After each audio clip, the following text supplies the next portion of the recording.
સર્ગ 61મો જગતની સ્વપ્ન તુલ્યતા।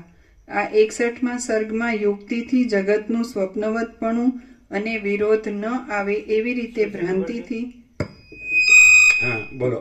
હા 61મા સર્ગમાં આ 61મા સર્ગમાં યુક્તિથી જગતનું સ્વપ્નવતપણું અને વિરોધ ન આવે એવી રીતે ભ્રાંતિથી સર્વમાં સર્વનો સંભવ સિદ્ધ કરવામાં આવશે। આ 61માં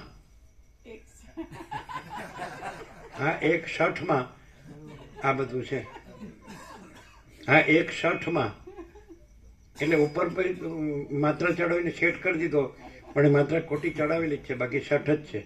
આ 61માં આ બધું ભ્રાંતિનું બધું છે બધું।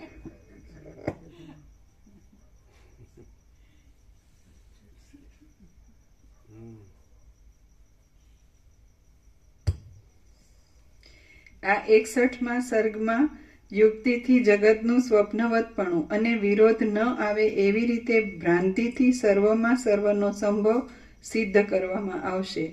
રામ બોલ્યા, હે મહારાજ, જેમ આપણને સ્વપ્નમાં શહેરોનું તથા ગામોનું મંડળ પ્રતીત થાય છે, તેવી રીતે જો બ્રહ્માદિકને પણ પોતપોતાના દેહનો પરિગ્રહ પ્રતીત થતો હોય તથા તેવી રીતે જ જો આ સઘળું જગત પ્રતીત થયું હોય તો તેમાં આપણને અત્યંત દ્રઢ સાચાપણું કેમ પ્રતીત થાય છે અને બ્રહ્માદિકને કેમ થતું નથી?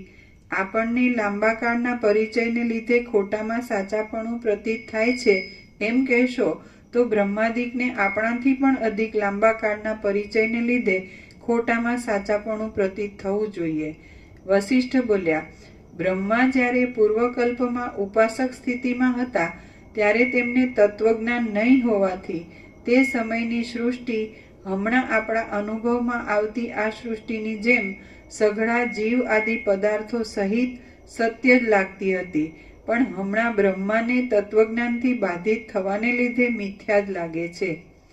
બાધ થયા વગરનો લાંબા કાળનો જગતનો પરિચય જ સત્યતાની ભ્રાંતિમાંના દ્રઢપણાનું કારણ થાય છે, પરંતુ બાધિત થયેલ પદાર્થનો લાંબા કાળનો પરિચય સત્યતાની ભ્રાંતિના દ્રઢપણાનું કારણ થતો નથી।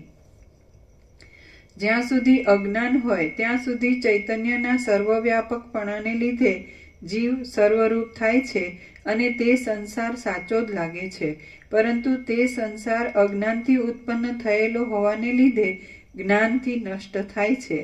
બ્રહ્માને તત્વજ્ઞાનથી બાધિત થયેલો સ્વપ્ન જેવો આજે પ્રપંચનો પ્રતિભાસ ઉઠેલો છે, તે પ્રતિભાસ આપણા જેવા અજ્ઞાની લોકોની અહમતા પ્રતીતિની સાથે એકીભૂત થવાથી આપણને અત્યંત દ્રઢ થઈને રહ્યો છે। જેમ સૂતેલો પુરુષ પોતાના સ્વપ્નના શીઘ્ર વિનાશપણાને કર્મોના પ્રતિબંધને લીધે જાણતો નથી, તેમ બ્રહ્માદિક પણ પોતાની દ્રષ્ટિથી બાધિત થયેલા આ જગતરૂપી સ્વપ્નને કર્મોના પ્રતિબંધને લીધે શીઘ્ર વિનાશી જાણતા નથી। હે રામચંદ્રજી, સૂતેલા પુરુષને જેમ સઘળા જીવોના તથા જગતના પ્રતિભાસરૂપ સ્વપ્ન પ્રવાહરૂપ લાગે છે, તેમ બ્રહ્માને પણ આ સમષ્ટિ જગતરૂપ સ્વપ્ન બાધિત હોવા છતાં પણ પ્રવાહ